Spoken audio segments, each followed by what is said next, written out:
no de crisis y menos de recesión, de desaceleración. La prima de riesgo española se disparó hoy en la apertura de mercado hasta los 470 puntos.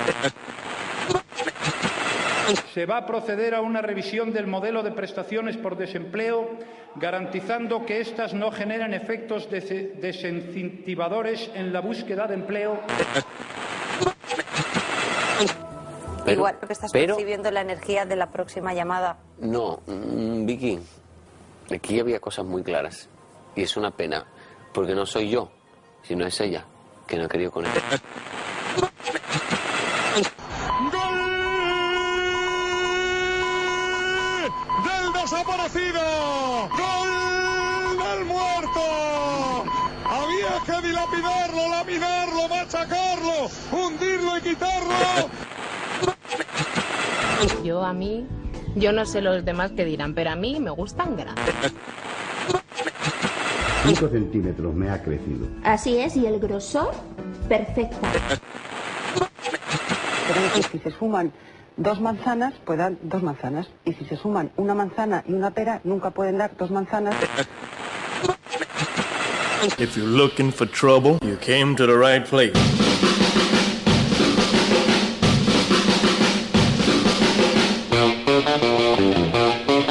Well, get out in that kitchen and rattle those pots and pans. Get out in that kitchen and rattle those pots and pans. Well, I roll my breakfast and son of a hungry bird.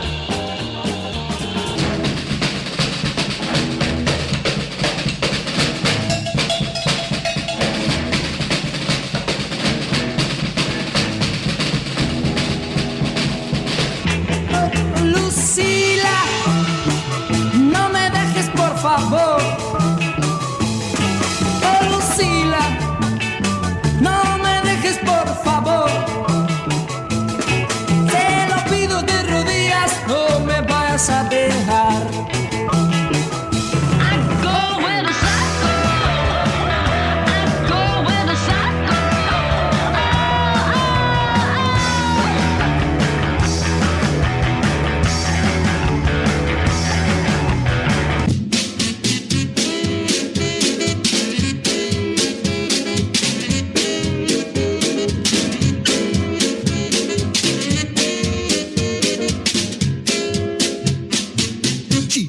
Love me both day and night.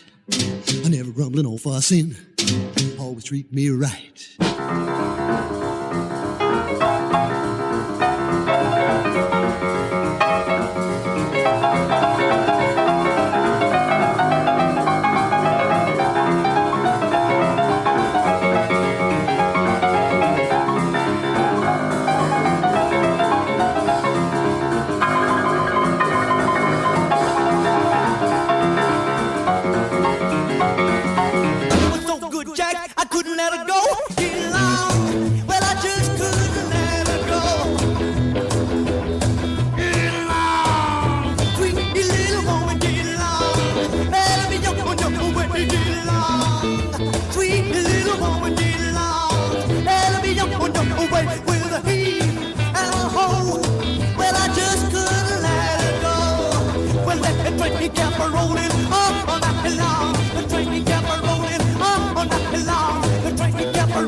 Bienvenida a Espíritu de Rock and Roll.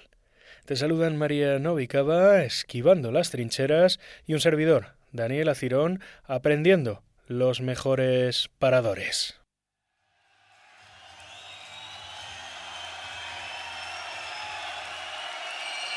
Hola, buenas noches.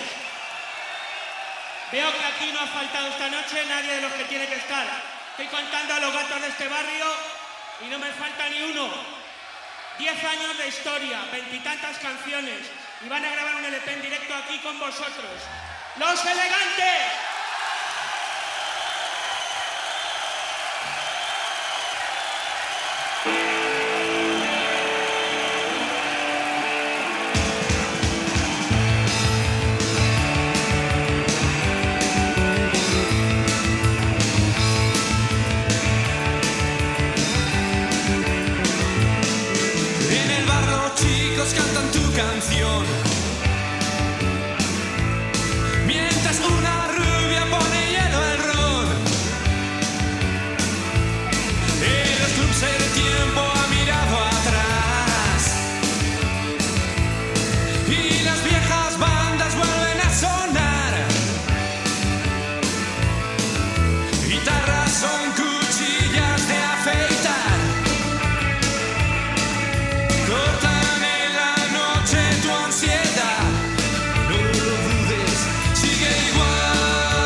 el año 1990 y la Sala Jácara recibía a Los Elegantes.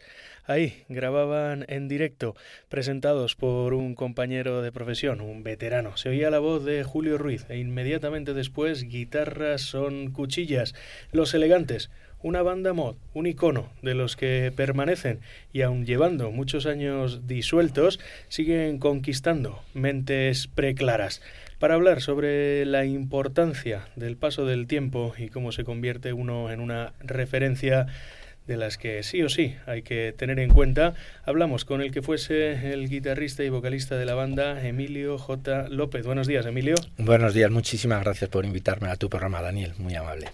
Y la excusa maravillosa de poder charlar sobre qué fueron Los Elegantes y qué siguen siendo, nos la brinda un libro, Ponte ya a bailar, mis años de revuelta mod con Los Elegantes, memorias llevadas al papel gracias al trabajo de Chelsea Ediciones, editorial comandada por nuestro compañero de oficio, pues es el divulgador más brillante en cuanto a cultura mod en castellano con el que contamos. Cooper, buenos días. Alex, ¿qué tal? ¿Qué tal? Muy buenas, encantado. Bueno, lo primero, antes de que entremos en materia, vosotros os conocíais, flechazos, elegantes, militabais en una misma escena, habíais coincidido en conciertos, pero ¿qué tiene que suceder para que esa memoria común, por algunos capítulos, en algunas páginas, sea llevada al papel? Nosotros nos conocíamos porque tocamos juntos. Yo tenía un grupo en los 80, Ópera Prima, y tocamos teloneando a Los Elegantes en unas fiestas de León en la Plaza Mayor. Ajá. Había habido algunos encuentros intermitentes a lo largo del tiempo. Estábamos comentando antes a micrófono cerrado que los flechazos llegamos a grabar nuestro tercer álbum con el órgano de Los Elegantes. Nos prestaron el instrumento para grabar en los estudios Vox de Eugenio Muñoz el tercer LP, preparados, listos ya. Y nos perdimos la pista cuando Emilio desapareció de España, se fue de inmigrante a Miami. Lo que pasa es que con estos encuentros maravillosos de las redes sociales a través de Facebook volvemos a retomar la relación y surgió la idea del libro. ¿Y cómo recibes tú, Emilio? Estás viviendo en Miami, me contabas antes de empezar el programa, estás trabajando como corresponsal de la agencia EFE desde hace ya muchos años en Estados Unidos. ¿Cómo recibes tú esta oferta? Mirar atrás no siempre es fácil. Bueno, pues primero como un regalazo inesperado, Segundo, pues te puedo decir que claro, que Alex es un amigo clave en mi vida para esta vuelta a los orígenes, para esta vuelta a tratar de sumergirme, de bucear en recuerdos, en escenas, en historias, en anécdotas, en episodios que a medida que enfocaba mejor dejaban de ser borrosos para adquirir contorno, para adquirir detalle y para convencerme de que, bueno, que podía tener interés. Si para mí lo tenía en el momento que estaba escribiendo, poniendo sobre el papel, sobre la hoja de la computadora, esos recuerdos, tratando de plasmar esos viajes, chicas, amigos, vivos y muertos, accidentes, alcohol, drogas, conciertos, viajes, risas, momentos de felicidad increíbles, pues quizá pudiera tener interés. Claro, tener el soporte de Alex fue fundamental y digamos el esquema, siendo que trabajé con total libertad y no hice ningún trabajo de campo previo de apuntarme de forma reflexiva a los recuerdos, sino que fue mucho más inmediato, fue un empuje, fue así como quise quizá, y yo creo que acerté en fiarlo más al corazón y a la memoria, ¿no? La razón luego trabaja de otra manera, pero en ese principio inicial, esa premisa de escarbar, quería fiarlo no a la voz ajena, a las llamadas de teléfono que pudieran confirmarme algún dato, o ni siquiera a internet. Quería que fuera un trabajo honrado y esencialmente tratar de ver si al sumergirme en el arrecife coralino de la memoria buscando algún pecio, algo interesante del recuerdo, pues pudiera eso realmente tener interés. Entonces me fue muy útil, por supuesto, no partir de una abstracción y sobre todo de que Alex no quería una interpretación, una exégesis de la movida ni de algo, sino algo muy concreto, que eran las vivencias que yo pude haber tenido y que pudiera sacarlas a la luz, ¿no? Extraerlas del fondo marino del recuerdo. Y entonces Me puse directamente. El esquema de Alex era muy sencillo y me gustó muchísimo porque era muy directo en el planteamiento y era eje de esa vocación era el primer LP. En el libro estaría dividido en capítulos y cada capítulo correspondería a una de las canciones del primer LP, Ponte ya a bailar.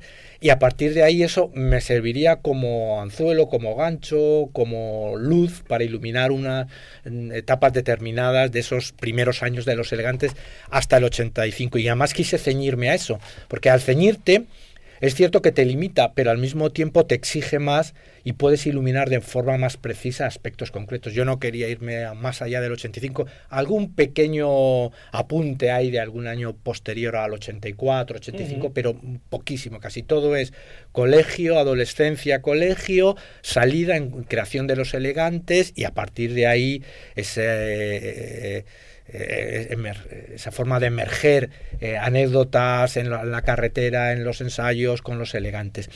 Entonces, y trabajé directamente sobre página, es decir, yo me ponía en los auriculares las canciones, por ejemplo, capítulo 1 en parte con la primera canción y dejaba que esa misma canción me llevara a algún punto, algún recuerdo. A partir de ese recuerdo, pues como los racimos de cerezas, pues fui tirando y uno tras otro empezaron a aparecer. Entonces aproveché ese empuje inicial para no perder ritmo y para mantener ese mismo tono del libro y realmente todos los días dedicado pues a escribir más o menos, pocas líneas, muchas líneas, pero siempre diario a diario poniéndome esa tarea, ¿no? De al llegar a casa después de la agencia, pues retomar el texto. Aun siendo ese disco, ese Ponte ya a bailar, el que estructura el libro, nosotros hemos querido hacer caso a Juanjo de la Iglesia, amigo del protagonista de estas memorias, que recuerda esos primeros conciertos de Elegantes y recomienda los directos como lo mejor de su trayectoria. Hemos hecho caso a Juanjo de la Iglesia y por eso la charla va a venir salpicada de canciones en directo. Gracias a todos.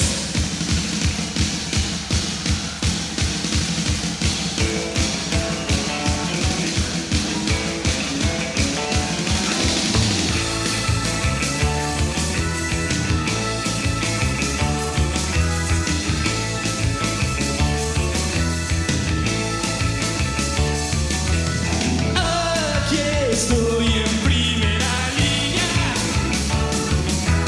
Feliz que saltaba apuntando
Apunten y Fuego. Escuchamos a Los Elegantes en directo a través de ese disco que fue editado bajo el nombre En el corazón de la resaca. En su libro, en sus memorias, Emilio cuenta que a la hora de escribir esta canción, este Apunten y Fuego, tenía una clara intención antibelicista. Estaba sufriendo la desgracia de la mili, común a todos los que tuvisteis que pasar por ella, y parece que el resultado final se aleja bastante de tus intenciones. Sí, me alegro además, porque no hubiese sido cosa peor que hacer una canción pacifista, ¿no? Yo, si tengo que elegir hacer una canción, prefiero que sea bélica, ¿sabes? Y además acababa de ver, recuerdo también, Sin novedad en el frente, esa película maravillosa, esa joya, obra maestra, que por desgracia le tocó esta canción, pero sí, yo creo que estaba llevaba ya una procesión de arrestos, ¿sabes?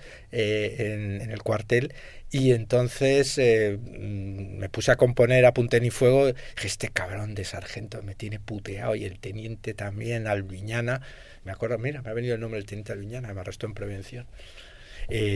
Por ponerme un galón en la oreja, ¿sabes?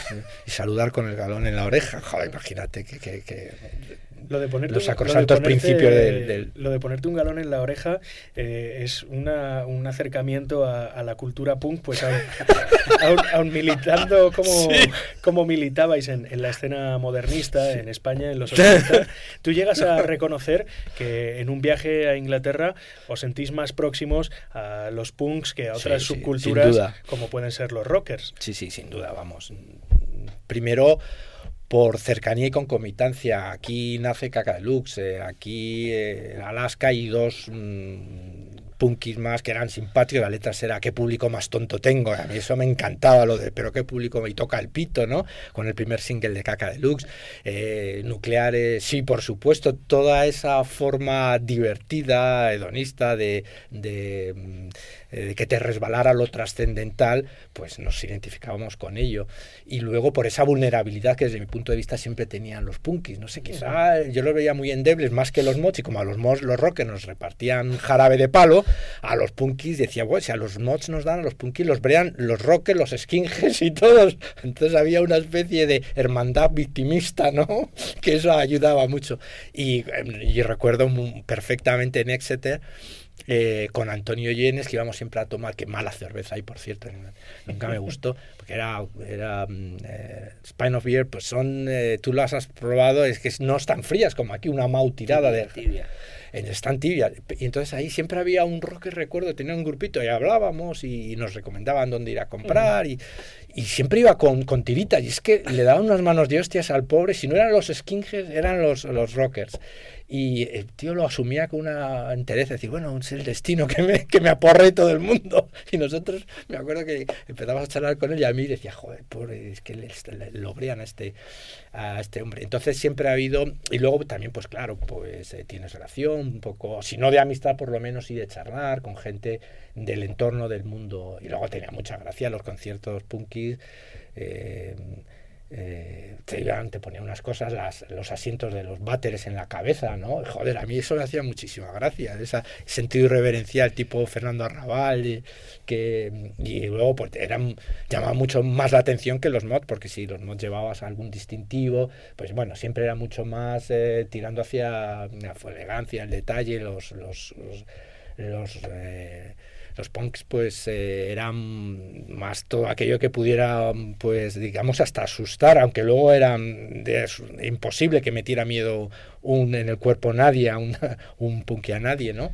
Pero era mucho más en ese sentido transgresor, ¿no? Sobre la convivencia de las subculturas en la España de los 80 llama la atención otra de las cosas que repasas en este libro, y es que en 1980 publicáis No charles más, un single que ve la luz gracias al trabajo de Chapa. Chapa era el sello, como saben quienes escuchan Espíritu de Rock and Roll, que comandaba el Mariscal Romero, el Mariscal que ya había estado detrás precisamente del lanzamiento al público masivo de Kaka Deluxe, también de Tequila, pero que en estos años empezaba a apuntar hacia esa línea que le define hoy, hacia el rock urbano, que acabaría convirtiéndose en la gran escena del heavy metal en España. ¿Cómo vivís un grupo mod con esa intención muy marcada por el revival de los Jam o Lambretas, grupos que fueron clave en la España de los 80, entrar en Chapa Records y tiempo después incluso coincidir con bandas de rock urbano en conciertos y en fiestas de pueblos? Bueno, como aquello era totalmente caótico, era incipiente, te podías encontrar las cosas más extrañas del mundo. Ahora a nadie se le ocurriría, ¿no? Porque hay como formaciones muy claras, muy delimitadas. Siendo que nosotros teníamos muy claros el descarte, lo que no queríamos precisamente repetir, teníamos muy claro, pues bueno, que dentro de la movida y los mods entendíamos la música como un antídoto, lo he dicho antes, pues contra, primero, pues el aburrimiento, contra ese exceso de trascendencia, y luego contra el rock sinfónico, no contra ellos específicamente, sino en lo que no queríamos o lo que nos aburría soberanamente era la historia del rock sinfónico, y luego pues lógicamente no nos identificábamos con el rock duro, con el heavy metal. Chapa entonces, es cierto, tú ves Volumen Viva el Rollo, ya están Bloque y Trafalgar y bandas así de rock duro con la que nosotros realmente poca afinidad podíamos tener, pero bueno, entonces te ofrecían grabar y bueno, pues ¿por qué no? El Mariscal Romero, luego la deriva suya fue, inicialmente ya también era, ¿no? Pues en torno a la órbita de grupos de rock duro, de heavy metal, y para Chapa, pues bueno, él grabó a Mermelada también, Mermelada de Lentejas, entonces, que era más rhythm and blues, por supuesto, y también a Caca Deluxe, y grabamos nosotros, luego salió en Volumen Viva el Rollo, pero digamos que eso fue algo muy puntual. Luego inmediatamente pues se orientó hacia el rock duro, con el que, bueno, pues si no es que hubiera un choque directo, sí, las bandas, de las cosas como son, las bandas de heavy, de rock duro, que te hacían esos punteos de 5 minutos y tocaban bien la guitarra, entonces decían, joder, ahora llegan estos niñatos y empiezan a grabar. Y esto es la decadencia, esto son una mierda de canciones lo que hacen, de 1 minuto y medio, de 2 minutos, no hay punteos, esto era una herejía, una banda que no hiciera punteos, o un punteo tonto, un punteo casi de los hermanos Mars, ¿sabes? De tin, tin, tin, tin, tin, tin, pero que caía, tenía su melodía y tenía su gracia. Entonces yo me imagino que todo eso no les hacía ninguna gracia y inicialmente hubo un rechazo de toda la órbita de grupos heavy. Algunos pues directamente echaban pestes de la nueva ola y de la movida, entonces que todo eso era artificial, que eso no...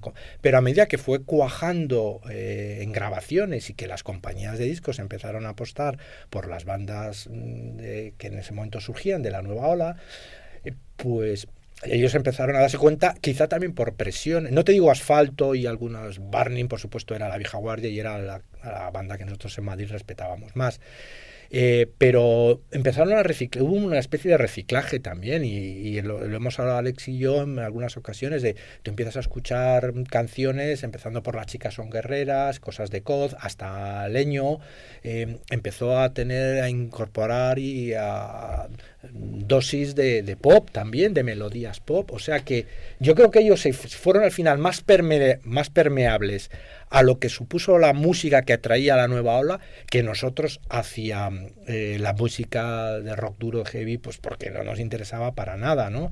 Ni la estética, ni esos punteos y los cabeceos de 3 minutos de punteo en el escenario. Entonces, aunque ellos sí tenían buenos equipos, eso sí, les alquilábamos los equipos como a Trafalgar, porque ellos siempre tenían buenos equipos, nosotros no. Necesitaban volumen. Si hablamos de la pericia técnica, la necesaria para poder hacer un punteo de más de 2 minutos y que la cosa luzca, hablamos del enfrentamiento virtuosismo frente a la hermandad de los guitarristas desafinados. Sí. En una visita que tuvimos el gusto de recibir aquí a Jorge Ilegal de Los Ilegales, él decía, con la chulería que le caracteriza por supuesto, que él enseñó a afinar la guitarra a todos los guitarristas de Madrid, que antes de que Ilegales llegasen aquí nadie sabía afinar su guitarra.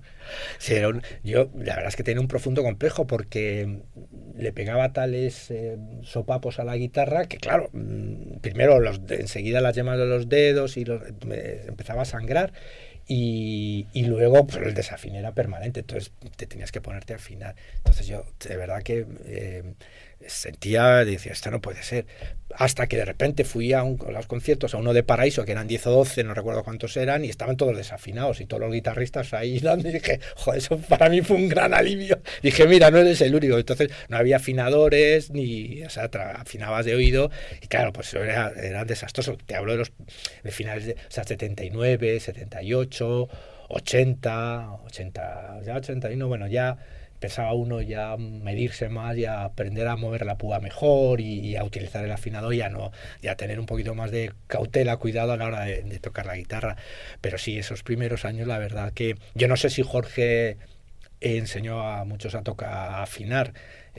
Durante tiempo yo creo que es una tradición lo del desafine que se ha mantenido. O sea, igual enseñó a afinar y luego volvieron a las viejas costumbres de desafinarse cada 2x3.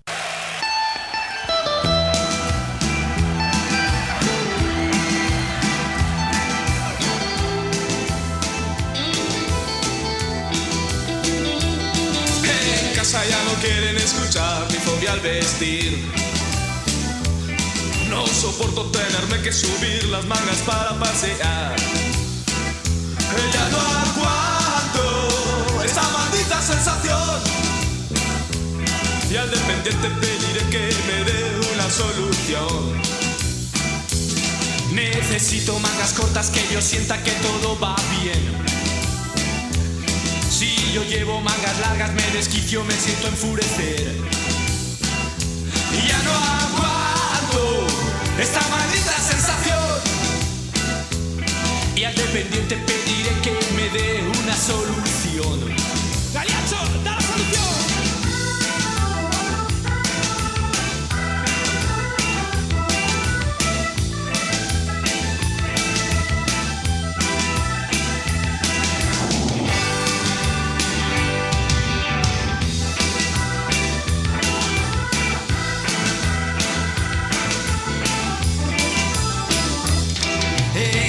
Ya no quieren escuchar mi fobia al vestir. No soporto tenerme que subir las mangas para pasear. Ya no aguanto esta maldita sensación.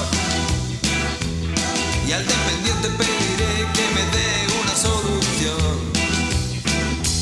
Mangas cortas, yo necesito mangas cortas para mí. Mangas cortas, yo necesito mangas cortas para mí. Mangas cortas para mí.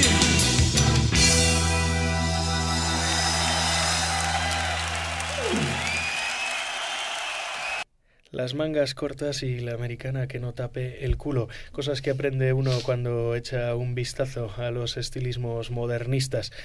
Donde hace referencia en este libro, en este Ponte ya a bailar, a una tienda madrileña en la que podíais conseguir ropa british. ¿Cuál era el lugar y qué otros lugares completaban la ruta necesaria para la España de principios de los 80 poder vestirse como un señor inglés? Bueno, escasísimos lugares en Madrid entonces, escasísimo era todo, empezando por la ausencia absoluta de internet, redes sociales, y o sea, era un poco trabajo de trinchera el que hacía uno en la música, el entusiasmo y el suplir las carencias con ganas, que es lo que yo creo que definía todas aquellas primeras bandas. Mira, nosotros íbamos a una tienda muy british, pero es que no recuerdo el nombre. Lo que duró me parece que 2 años, 3 años, no duró más esa tienda. Luego yo compraba cosas en Cornejo, que era el tipo que de alquiler de vestuario para teatro. Entonces él tenía cosas y yo había alquilado y me acercaba. Yo vivía en el viejo Madrid y me acercaba a Cornejo y les compraba y cosas. Y luego en viajes que hacíamos, pues a Londres, Inglaterra, entonces ahí te traía. Y en el Rastro, por supuesto, en el Rastro a comprarte botines, ropa que había, pero vamos, era prácticamente todo confeccionado a base de descartes que ibas encontrando y luego más o menos tú aquello te lo ponías en esos primeros años, ¿no? Alex ya tenía un punto más refinado, ya era más tiendas, ¿verdad? ¿No, Alex? Tú al Rastro sí ibas, ¿no? Me comentabas. Yo sí que fui al Rastro, sí, iba al Rastro a buscar ropa. Recuerdo mi primer viaje a Madrid en el año, yo creo que 80 92, la visita al rastro, ver los primeros mods que yo vi por la calle, todos a la puerta de la tienda aquella de marihuana, y comprar mi primera corbata allí y ver rebuscando a los mods entre los montones de ropa. Y recuerdo la imagen de uno, que luego he sabido quién era, que decía: yo quiero encontrar un traje entero, o sea, pantalón y chaqueta, claro, que estoy harto de ir combinado. Y a mí eso se me quedó en la cabeza, estoy harto de ir combinado, decía él. ¿Cómo llegáis los elegantes al origen de la cultura modernista, al modern jazz, al rhythm and blues? Porque sí que es cierto que la vía inmediata, la autopista más cercana, era la de los grupos coetáneos, de Jam, Lambretas, grupos que estaban liderando ese revival mod, recuperando parte de la cultura de la música negra de la que bebieron en su origen, pero sumando el power pop, sumando una actitud punk. Llegado a Paul Weller, ¿cómo se avanza en el camino hacia atrás para llegar a los singles de Rhythm and Blues y de Early Soul? Bueno, en mi caso fue antes, fue previo. Y fue previo también la música a la estética. Es decir, yo realmente avanzo quizá por deslumbramientos, y de ser un chico que tocaba la guitarra española, que hacía algunas cosas, cae en mis manos una caja de zapatos llena de singles, de soul, de bandas de los 60, y aquello es la revolución. Por dentro me pone todo patas arriba. Otis Redding, Sam Cooke, Aretha Franklin, los Who, los Animals, y entonces yo digo, yo quiero hacer esto es que me absorbió, como en las aspiradoras, me aspiró, o sea, fue absoluto, me aspiró, no inspiró, me aspiró totalmente, textualmente, y fue una locura. O sea, recuerdo que yo digo, es que esto es las voces, las guitarras, cómo sonaba todo aquello. Luego, claro, a partir de ese empiezas, lo poco que había, con muchísima intensidad, a buscar, ¿no? Te vuelves cazador, cosa que ahora no lo necesitas ser, y pierdes el espíritu cazador, que es lo que falta ahora, veo yo en las bandas, ¿no? Ir a la búsqueda de algo. Entonces, cuando encontrabas un disco, aunque fuese un LP o una canción, era la pieza que te habías cobrado, y la deglutías, la saboreabas, como los perros con el hueso, ¿no? Que empiezan a morderlo. Ahora tienes tantos huesos que chupas uno, tiras y coges otro. Entonces, te alimentabas de ese puñetero hueso, hambriento como estabas, y le dabas las vueltas. Da igual que no hubieras oído de esa banda, a lo mejor de Small Faces, más que 2 canciones, pero era suficiente, porque le dabas tantas chupadas, lo mordías tanto el hueso de los Small Faces o de los Animals, que hacías una digestión que luego te servía para, por lo menos, al apuntar tan alto, te quedabas no demasiado bajo, en un término que te podía dar cierta satisfacción a lo que habías hecho. Y luego, bueno, los Jam, para mí, el descubrimiento de This is the Modern World, pues fue impresionante. The Street también, pero todo es de cabecera, todo lo que hizo Paul Weller con los Jam, ¿no? Y luego Secret Affair, pero por supuesto Undertones, Lambretas, no sé, pero digamos que fue directo, los Who, Quadrophenia, los Jam. Esa fue la tríada que me aspiró a mí totalmente, siendo que yo tenía mucha cercanía a los Mermelada, y de hecho, pues cuando ellos terminaban de tocar, yo tenía un singles de los Kingsmen, Louis Lua, y otro de los Trogs, y esas canciones me volvían loco. Entonces me dejaban que me enchufara, me decía Dani, venga, enchúfate ya. Entonces empezaba a tocar Wild Thing. Queda claro, es más, quienes escucháis a los elegantes sabéis que ese Louis se convertiría en sus manos en Luisa se va. Siempre me gusta mucho esa idea de buscar transportar un sonido a una letra en español, ¿no? No por Louis, este es un nombre que tiene, sino la rima, si era aguda, Louis Lua, dije Louis Lua, Luisa se va.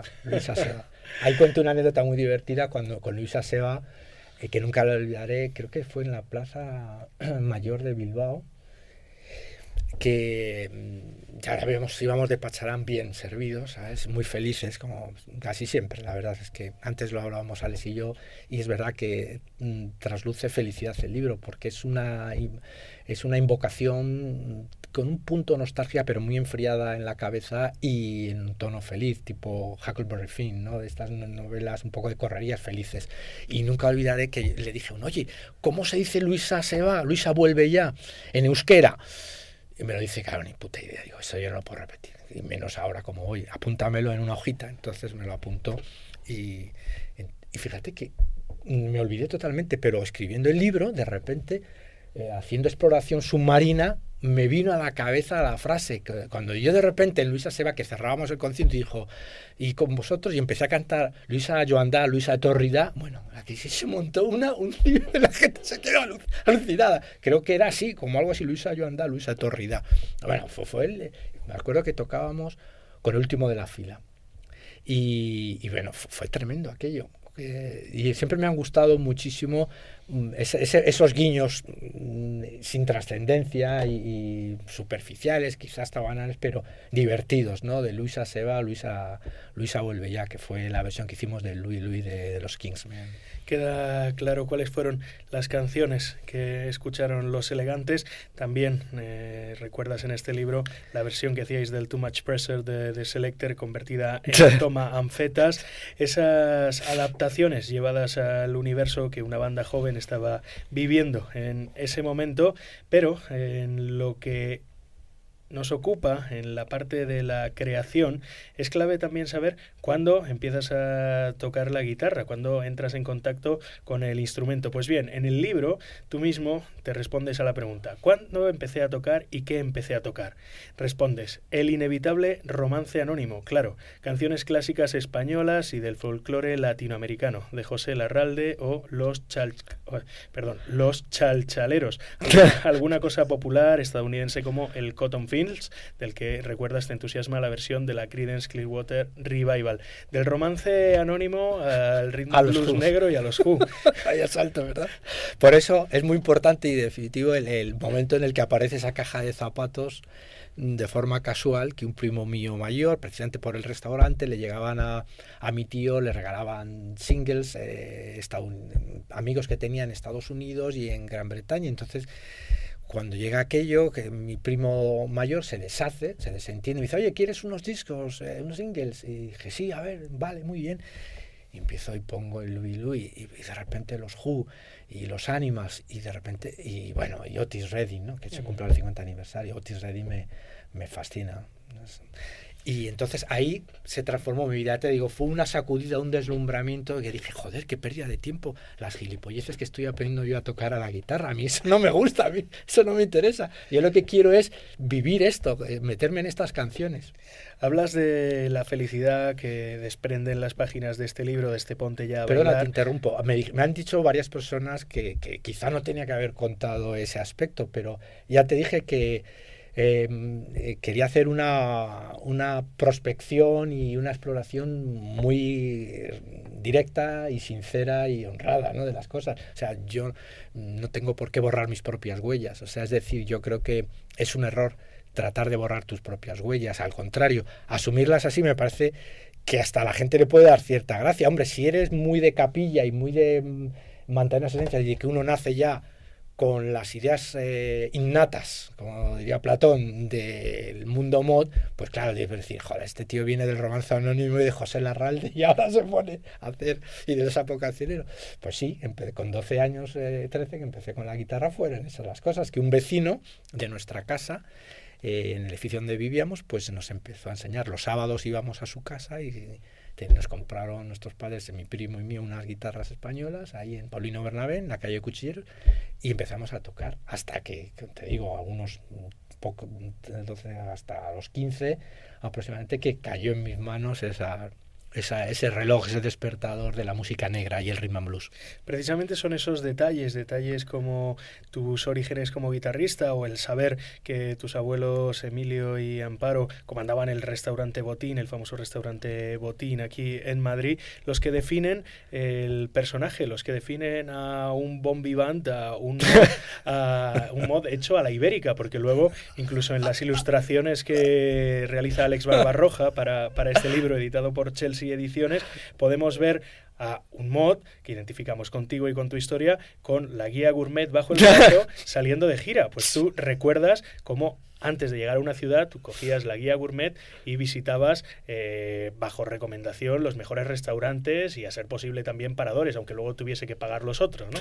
Ah, sí, se iba ahí todo el la recaudación de la gala, ¿sabes? Los demás grupos, recuerdo en nuestra agencia que pues hacían lo sensato y lo prudente, pues volvamos a Madrid con un poquito de dinero en el bolsillo. Entonces yo impuse desde el primer momento, cuando estaban todos a la mesa ya no hubo ninguna queja, la idea de aprovechar que si vas a Zaragoza, si vas a San Sebastián, si vas a Bilbao, da igual donde fueras, buscar, si era un sitio modesto, un humilde pueblo de Badajoz, que hemos estado ahí en pueblos pues muy muy humildes, buscar la fonda, la casa de comidas donde sabías que ibas a tomar el plato tradicional y auténtico. Y cuando íbamos a ciudades, pues aprovechar la guía Gourmet Tour para darnos los homenajes y claro, los que venían, además invitábamos a los pipas, el manager, todos comían en la misma mesa y ahí nos dábamos unos banquetes pantagruélicos, o sea, cosas, pero que de verdad, o sea, era impresionante. Íbamos a lo mejor a restaurantes alucinantes que reservábamos a nombre de los elegantes y claro, se pensaban que iba a entrar gente trajeada, entonces veníamos, bueno, de haber hecho la prueba de sonido más o menos guarretes, ¿no? Pero en 1000 sitios y entonces era un espectáculo, la gente nos miraba un poco, pero jamás tuvimos nunca nos dijeron, oiga, no, esto no es, hay que venir con una cierta etiqueta o no sé qué. Y claro, pues las botellas del mejor vino de Rioja o era Albariño o Riberas del Duero y claro, la carta pues a lo mejor íbamos, ¿no? Y eso fue un aprendizaje, una educación, no solo la educación sentimental que ya tuvimos en las galas, sino educación culinaria y gastronómica, ¿no? Y yo creo que es un detalle, lo son todo en la vida, pues que definen y que pueden definir a un tipo de moto. Tenemos un amigo que ha dado con la clave. Nos ha dicho, este libro se titula Ponte ya a bailar, pero se tenía que titular Ponte ya a zampar. Es cierto que su título podría haber puesto entre paréntesis también perfectísimamente, porque no te exagero, es cierto, Ponte ya a zampar. La iniciación nuestra a los placeres de la buena mesa, que yo sigo alimentando y mantengo, pues fue a fondo con los elegantes, desde que empezamos. Si no bien al principio, porque eran, claro, las primeras galas eran de bed and breakfast, que eran pues ir, tocar y muy poquito más, pero en cuanto ya ganamos un poquito de dinero, es que nos lo limpiábamos en los restaurantes, ¿sabes? Sí, es totalmente cierto. Nosotros que hemos tenido el gusto de poder leer el libro, que se habla más de comida que de anfetas. O sea que sí. es un repaso al Madrid de los 80, inédito en ese sentido, y que creemos sirve como decálogo para el mod ibérico. El mod ibérico que sigue renovándose y que sigue trayendo grupos que recientemente, y ahora os contaremos cómo, se han encontrado con su admirado pasado.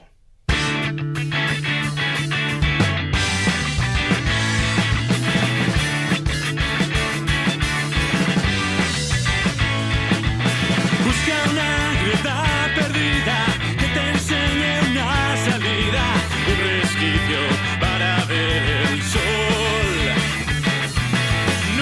Blancas, luna y agua van dejando en tu ventana gotas que mojan tu corazón.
2 minutos y 1 segundo, tan lejos de ti.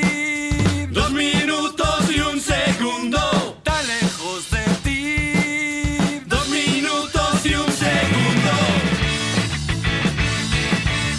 2 minutos y 1 segundo. 2 minutos y 1 segundo.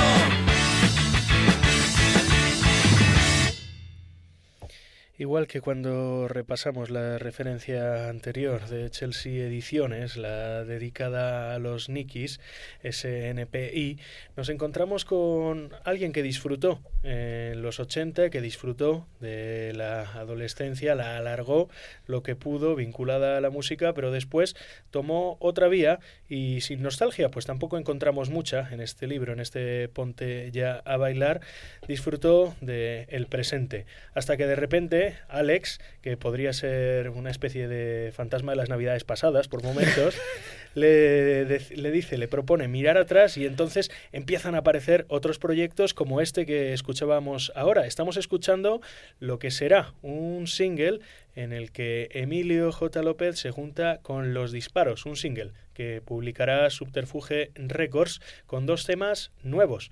¿Por qué? Después de todo este tiempo parado, Emilio, te juntas con Los Disparos y te metes en el estudio de grabación. Bueno, pues sí, en ese sentido Felipe es también responsable de mi vuelta a los orígenes y a colgarme una guitarra y a volver a componer. Hasta que, ya te digo, yo estaba en Miami cuando Felipe me envió por MP3. Primero habíamos tenido algún tipo de conversación, pero como te decía, micrófono cerrado, anecdótica, ¿no? Comentando ciertos parecidos, gustos. Pero un buen día me levanto y veo que hay un mensaje y hay una estrofa con una melodía tocada acústica, y entonces Felipe me propone que continúe la canción a partir de esa primera estrofa. Estamos hablando de 2 minutos y 1 segundo, que es la canción que acaba de sonar. Y entonces no lo dudé, dije, voy a ver qué sale. Yo no tenía guitarra entonces. O sea, entonces a partir de la melodía de él empecé a... salté un poco pues con las vías férreas de los elegantes musicales, ¿no? En esa vías férrea interrumpida. Y entonces me di cuenta que iba cayendo como un Lego, que podía ir colocando melodía y letra también. Le envié a su vez de vuelta estrofa, él continuó, montamos estribillo, y él en su local de ensayos, pues luego con Los Disparos, montó, ya quedó la canción, digamos, finalmente estructurada y con los arreglos de bajo, o sea, de base rítmica y de guitarras, ¿no? A continuación, ya me había despertado el gusanillo y fui yo el que, con una melodía que tenía tarareada y grabada en mi celular, pues hice a la inversa, se lo envié a él una estrofa con la melodía y la letra, y él dijo, pues venga, yo voy a continuar, y así surgieron estas 2 canciones. ¿Cómo vives tú, alejándote de la música, el reencuentro con la escena? Pues hablamos de que Los Disparos son un grupo de la escena mod y, como decíamos al principio del programa, Los Elegantes, igual que pasa con otros grupos en diferentes escenas, como puede ser Decibelios en el caso del panorama skinhead, o como puede ser Escorbuto en el caso del punk, son bandas por las que cualquiera que se interese en la subcultura se interesa en algún momento, aunque haga décadas que no existen, que no dan conciertos, que no graban material nuevo. ¿Cómo te reencuentras tú con esa escena que mantiene el recuerdo de Los Elegantes vivo? Bueno, pues la verdad es que aviva y despierta a mí emociones muy intensas, muy fuertes por dentro. Más en el caso mío, viviendo tantos años fuera. El haber, a través de Alex, que es el gran catalizador de la escena mod, no solo de la escena mod, sino de mucha gente que se acerca buscando buenas canciones, referencias honradas y referencias directas que te hacen sentirte vivo y que apuntan a la calidad y a los trabajos bien hechos y al detalle y a la observación.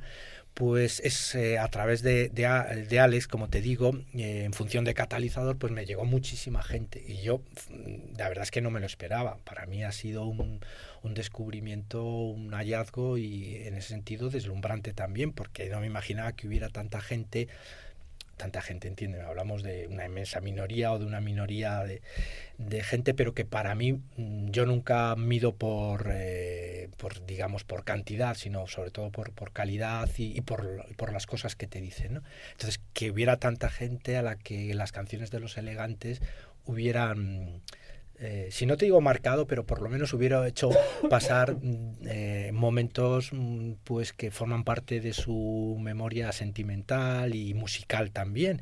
Entonces, a mí todo eso me emociona mucho todavía, casi de forma inesperada, que me sigue pareciendo extraño, ¿no? Al vivir tanto tiempo y no roto, pero sí haber perdido muchísimos vínculos. Entonces, todo eso es muy bonito, es como un regalazo, un inmenso regalo inesperado.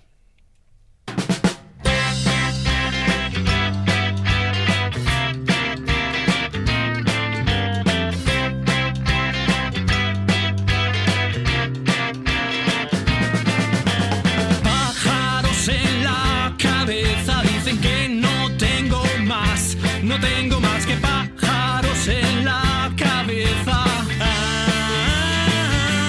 Me da igual, no está mal, solo tú me entiendes bien. Me confundo de camino, me equivoco al hablar, pero cuando estoy contigo,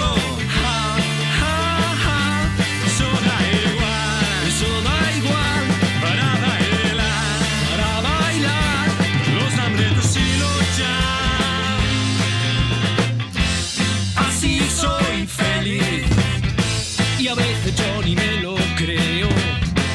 Así soy feliz y me lo tengo que repetir.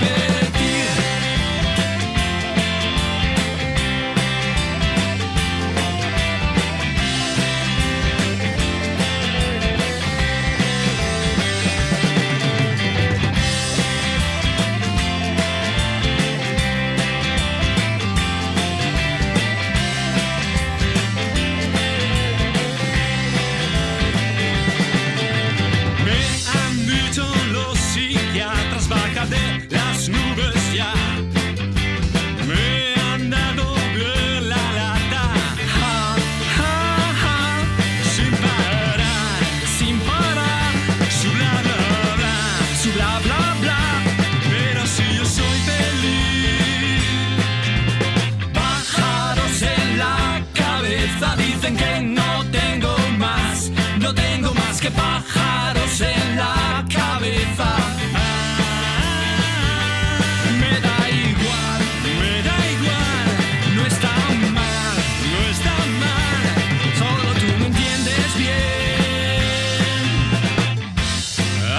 Soy feliz y a veces yo ni me lo creo. Así soy feliz y me lo tengo que repetir. Así soy feliz y a veces yo ni me lo creo. Así soy feliz y me lo tengo que repetir. Y me lo tengo que repetir. Y me lo tengo que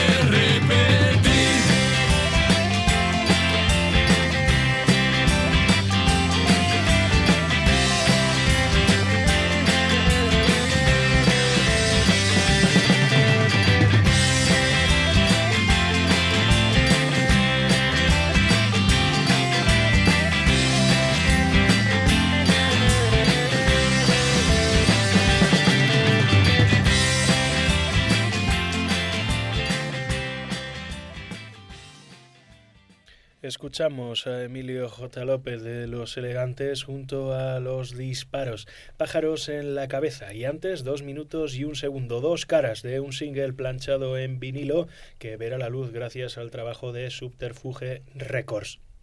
Mientras esperáis el poder haceros con una copia de este plástico negro, os animamos a que compréis el papel y disfrutéis de las aventuras de un mod hecho en la península. Podéis conseguir este Ponte ya a bailar, mis años de revuelta mod con Los Elegantes, editado por Chelsea, y podéis conseguirlo firmado si acudís el 30 de diciembre al nuevo Rocola. Pues allí, a partir de las 8:30, se presentará el libro Estarán editor y autor, y además habrá concierto de Los Disparos, donde se tocarán estas canciones. Pues Emilio amenaza con que se va a subir al escenario. Sí, perpetraré ese detalle de mal gusto. Afortunadamente estará suavizado por la presencia de Alex, que también subirá a tocar La Calle del Ritmo. Eso me dará una cierta seguridad. Quienes estéis interesados en pasaros por el nuevo Rocola el 30 de diciembre en Tiquetea podéis conseguir las invitaciones y allí llevaros un ejemplar de este libro firmado por nuestra parte. Emilio, un gusto, pues siempre disfrutamos de poder estrechar la mano a quienes hicieron canciones que nos han acompañado cuando ya eran clásicos. Gracias por venir. A ti, Daniel, muchas gracias por esas palabras y la hospitalidad. Y por supuesto, le damos las gracias a Cooper por seguir arrojando información en una historia que es nuestra y que necesita ser compartida. Gracias, Alex. Gracias a vosotros, un abrazo. Nos marchamos precisamente con la canción que confesaban nuestros invitados tocarán en directo en esa presentación. El tema, En la Calle del Ritmo. Nosotros te mandamos un beso. Bueno, lo que viene ahora va especialmente ligado a los soñadores. Los que sobre todo les importa que haya mucho camino que recorrer. Que son los únicos que pueden aprender a soñar. La Calle del Ritmo para todos vosotros.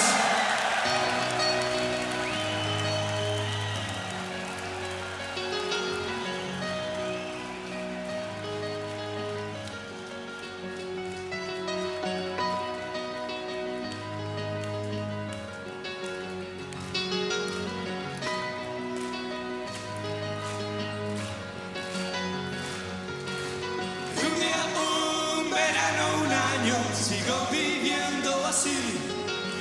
No preguntes qué es lo que hago aquí. Corre, sube hasta mi calle, allí tú lo verás. La luna llena.